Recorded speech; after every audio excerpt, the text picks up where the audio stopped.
Seu bebê tem cólica ou fica muito agitado, espreme as perninhas, parece que tá desconfortável e você não sabe o que fazer? Eu vou te contar uma coisa. Você sabia que o que ele tem pode nem ser cólica? Nesse vídeo vamos falar sobre cólicas, gases e disquesia. Essas são 3 coisas muito presentes na vida das famílias e que a maioria das pessoas chama tudo de cólica. Porém, quando a gente consegue diferenciar o que é cada coisa, a gente sabe como ajudar o bebê a passar por isso e a gente consegue acalmar o nosso coração enquanto família de ver o bebezinho passando por esse desconforto que é tão doído de ver. Meu nome é Paula Gibran, você está na Smart Mãe, aproveita para me seguir para continuar recebendo esse tipo de conteúdo. Então vamos começar falando sobre a cólica, a tão temida cólica. A cólica do lactente, que hoje está sendo chamada de choro intenso do lactente ou choro incontrolável do lactente, porque a cólica do bebê, ela é diferente da cólica de nós adultos, da cólica de nós mulheres quando passamos pelo período menstrual. Não é o mesmo tipo de dor, não é o mesmo tipo de cólica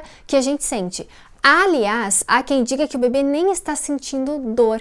Pode parecer difícil de acreditar nisso, porque é um choro muito intenso e muito constante e inconsolável do bebê. Mas há quem diga que não é dor, é apenas um grande desconforto. Hoje, a gente também não sabe a etiologia exata da cólica do lactente, mas a gente acredita em algumas hipóteses. Dentre elas, a imaturidade do sistema gastrointestinal. Em toda a pediatria, não sei se você já escutou falar sobre os primeiros 3 meses de vida do bebê, quando o bebê ainda termina de gestar fora da barriga da mãe. Então, nesses 3 meses, acontece muita coisa. E a gente entende como se ele tivesse nascido um pouquinho prematuro. Por conta disso, a gente percebe que ele tem o sistema gastrointestinal imaturo, ele tem o esfíncter anal também imaturo, por isso ele não consegue fazer cocô direito, por isso ele não consegue fazer cocô de forma confortável. Gases, o bebê tem esse desconforto. Então, o bebê ainda está se desenvolvendo nesses primeiros 3 meses. Outra coisa que faz a gente pensar na cólica são os hormônios também gastrointestinais que estão se desenvolvendo e ainda a colonização do intestino desse bebê, através da amamentação, através do contato com a mãe. Então ele ainda está observando o mundo, tendo contato com o mundo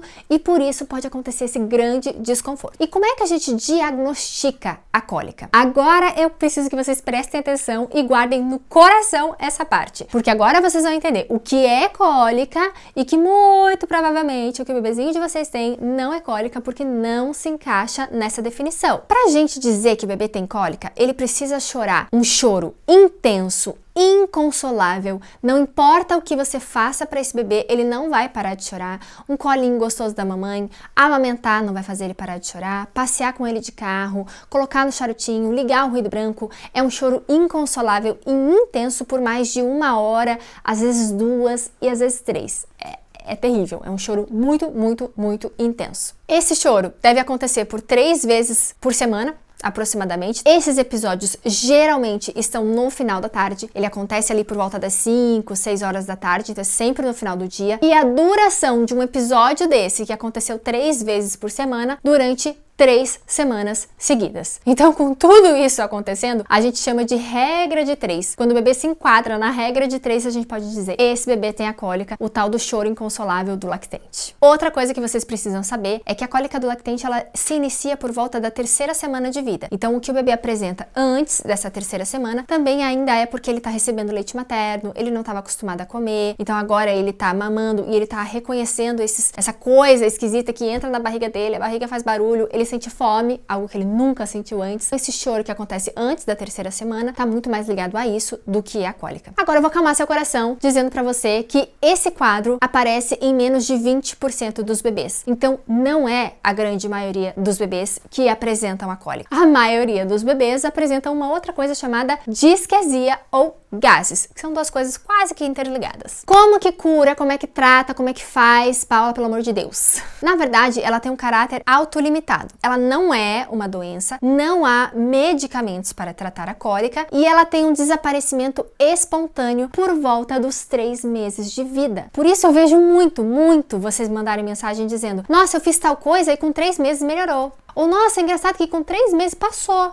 Mas vai passar, gente, vai passar. Porque lembra que eu falei um pouquinho sobre a esterogestação, esses primeiros 3 meses de vida, que é como se o bebê ainda estivesse terminando de gestar, terminando de amadurecer fora da barriga da mãe? Quando passa esses 3 meses, muda, é um novo bebê, acaba como se fosse uma chavinha e ele não chora mais desse jeito. Esses episódios somem. Poucos bebês podem ficar até 4, 5 meses, mas o normal, a maioria dos bebês que tem a tal da cólica, não tem mais depois dos 3 meses. E apesar de ser muito angustiante ver o seu bebezinho passando por isso, ver o seu bebezinho chorando inconsolavelmente, a gente diz que a cólica, ela é benigna. Por quê? Porque, meu Deus do céu, o bebê tá sofrendo porque é benigna. Porque, na verdade, ele não tá ligado a mais nenhum outro sintoma. Então, a gente tem um bebê saudável, a gente tem um bebê que tá ganhando peso, a gente tem um bebê hidratado, a gente tem um bebê que dorme bem. Então, esses episódios de cólica não traz mais nada pra ele. Então, é apenas isso, esse desconforto imenso. Agora, vamos pro que é mais comum da gente ver acontecer, a tal da disquesia, esse nome feio, horroroso, que eu não sei se você já escutou. Se você nunca tinha ouvido falar, já deixa pra mim nos comentários. A disquesia, ela é a dificuldade do bebezinho em evacuar, mas isso não é constipação, isso não é prisão de ventre. A disquesia também é diferente do que a gente tem como adulto. Quando a gente não consegue evacuar, a gente tem constipação e as nossas fezes saem mais endurecidas, ressecadas, com mais dificuldade. O bebê, por outro lado, quando ele apresenta a disquesia, ele solta um cocô normal, amarelinho, líquido pastoso, como deveria ser. Não muda nada na coloração e no aspecto e na textura das fezes do bebê. Então, o que é a disquesia? Na verdade, ela é uma incoordenação, de novo. Ela é uma incoordenação da vontade do bebê em fazer cocô, então ele faz força, empurra. Só que ao mesmo tempo que ele faz força para eliminar, ele faz força e fecha o esfíncter anal. Então ele contrai o esfíncter, fecha, não consegue sair e faz força para o cocô sair na barriguinha. E ali causa esse desconforto imenso que a gente vê os bebês passarem. Porém, nesse episódio, o bebê geralmente faz um chorinho mais consolável. Se você colocar para mamar, o bebê dá uma relaxadinha. Se você coloca no charutinho, põe no colo, conversa com ele, liga um ruído branco, acolhe esse bebê, geralmente passa ou pelo menos alivia. E quando o bebê evacua, acabou. Temos um novo bebê. Já na cólica, nada alivia. Se o bebê fizer cocô, não alivia. Se o bebê comer, mamar, no caso, não alivia. O que você fizer com aquele bebê, não vai surtir quase efeito. Já na disquesia, a gente tem um grande efeito benéfico de todas essas ações. Outra pergunta que vocês me fazem muito é até quanto tempo o bebê pode apresentar esse desconforto, essa vontade de fazer cocô e não conseguir? Geralmente até o 6º mês deve passar, mas até o 9º mês a gente ainda diagnostica como disquesia. E o que é que a gente pode fazer para ajudar esse bebê? Primeira coisa, não se desespere. Porque quando a gente começa a entender o que é cada coisa e entender que aquilo não tá fazendo mal pro bebê, nem vai gerar um trauma para a vida desse bebê, a gente consegue entender melhor e ajudá-lo melhor. Então não se desespere, saiba que tá tudo bem e a gente vai ajudar ele. Ajudar seria basicamente a gente acolher, cuidar desse bebê. Na hora de fazer cocô, se ele estiver fazendo força, um pouquinho de água quente. Se ele estiver fazendo forcinha para fazer cocô, você coloca ele de cócoras, empurra um pouquinho as perninhas, isso vai ajudar ele a relaxar um pouquinho mais. Na hora do desespero, da dor, da loucura do neném, não adianta você ficar fazendo massagem, você ficar tentando fazer ações nesse bebê, tá? A gente vai fazer ações quando o bebezinho estiver calmo e tranquilo. Mas uma coisa muito importante, laxantes ou estímulo anal não ajudam esse bebê. Aliás, pode até ajudar, mas é completamente paliativo e pode prejudicar no longo prazo a vida dele. Então, só faça isso se o seu pediatra prescreveu e entende como certo de fazer. Não automedique o seu bebê, não dê alimentos antes dos 6 meses, não dê nenhum tipo de chá antes dos 6 meses e não automedique o seu bebê. E agora, por último, vamos falar sobre os gases. Esse sim, esse é campeão.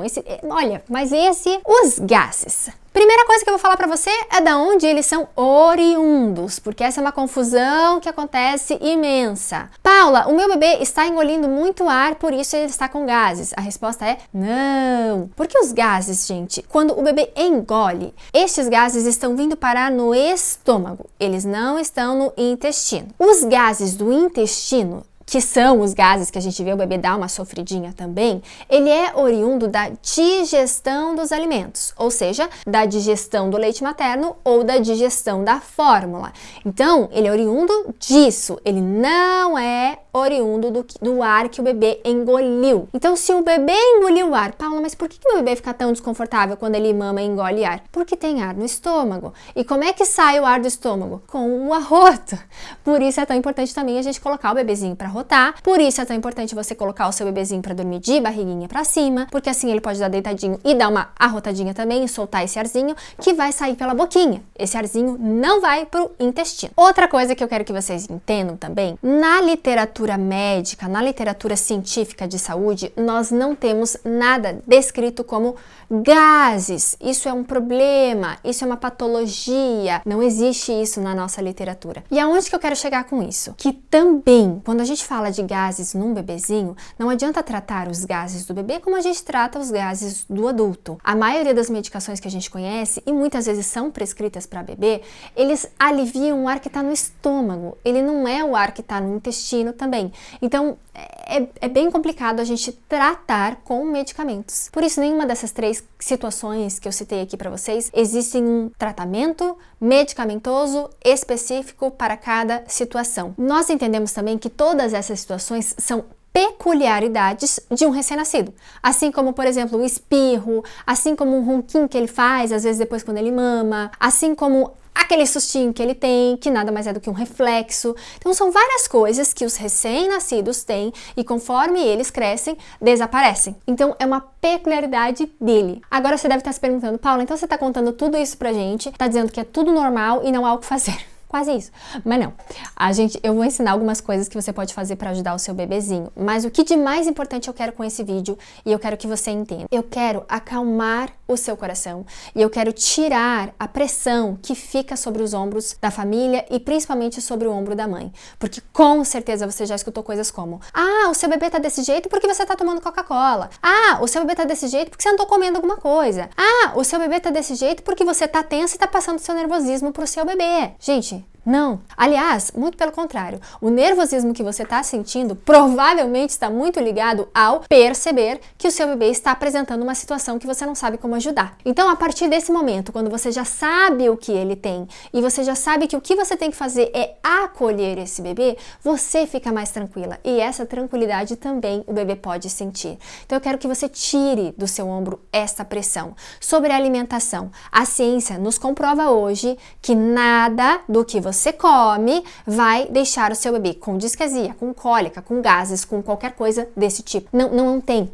Mas aí vocês me perguntam assim, Paula, por que quando eu tomo café eu sinto que o meu bebê fica mais nervoso? Porque assim, a cafeína ela é um pouco estimulante. E a cafeína não está presente apenas no café. Ela está presente no café, no chocolate, em algumas bebidas como chamate, em algumas bebidas como chimarrão, bolo de chocolate, nos derivados. Então a cafeína está presente em muitas outras coisas. E também são estimulantes. Agora, se você toma uma canecona de café e você comeu todas essas coisas, um pouco sim dessa cafeína pode deixar o bebezinho mais agitado. Mas o bebezinho mais agitado e não com gases. E aqui tá uma outra coisa importante que eu preciso que você grave. É gases. Só vai ser cólica quando a gente olhar lá e ele se enquadrar naquele diagnóstico que eu citei antes. Lembra? 3 horas de choro seguida, por 3 dias por semana, por 3 semanas consecutivas. Meu Deus, isso é cólica. Todo o resto não é. Todo o resto você pode chamar de gases ou de disquesia. Combinado? Agora, Paula, como é que trata tudo isso? Você disse que ia ensinar. Vamos ensinar. Colo, colo, colo. Segunda coisa, peito, peito, peito. A sucção para o bebê, como eu já falei imensas vezes aqui, ela é extremamente calmante, relaxante e analgésica. Então isso significa que muitas vezes o bebê para de sentir dor quando ele está mamando e quando ele está relaxando. Não sei se você já deve ter percebido que o bebê às vezes faz um cocôzão quando está mamando. Por quê? Porque ele está relaxando ao mamar. Ele está sugando, ele foi para Nárnia, foi para a lua e voltou. Então consegue fazer cocô. Outra coisa que pode ajudar, manter o bebezinho bem enroladinho num charutinho, um colinho, o ruído branco. Então a gente tenta recriar esse ambiente intrauterino, que seria todo apertadinho, o ruído branco que é aquele shhh, bem alto no ouvido do bebê, um balanço que é de baixo para cima, Não aquele balanço tradicional que a gente conhece. É um balanço de baixo para cima e a sucção por último. Tudo isso tá muito ligado ao que ele estava vendo quando ele estava na barriguinha da mamãe. Banho quente, banho morno, também ajuda o bebezinho a relaxar e conseguir evacuar. Quando você sentir que ele tá fazendo forcinha, a gente ajudar ele naquela bicicletinha que a gente falava antigamente, você apertar um pouquinho as perninhas para ajudar ele a fazer força e conseguir soltar o cocôzinho. E por último, procurar um ambiente calmo, tranquilo, com o menor número de estímulos possíveis para que a gente deixe esse bebê mais relaxado, mais calmo, mais tranquilo. Meninas, espero que eu tenha conseguido esclarecer tudo para vocês nesse vídeo. Aproveita para deixar nos comentários aqui as suas dúvidas que eu gosto de responder. Respondo também vocês lá nas minhas outras redes sociais, no Instagram, no TikTok. Vou deixar todos os links aqui para vocês abaixo, fixado no primeiro comentário. Então aproveita para se inscrever aqui no canal também. Vai ser um prazer te ter aqui comigo. Beijo pra vocês e até o próximo vídeo.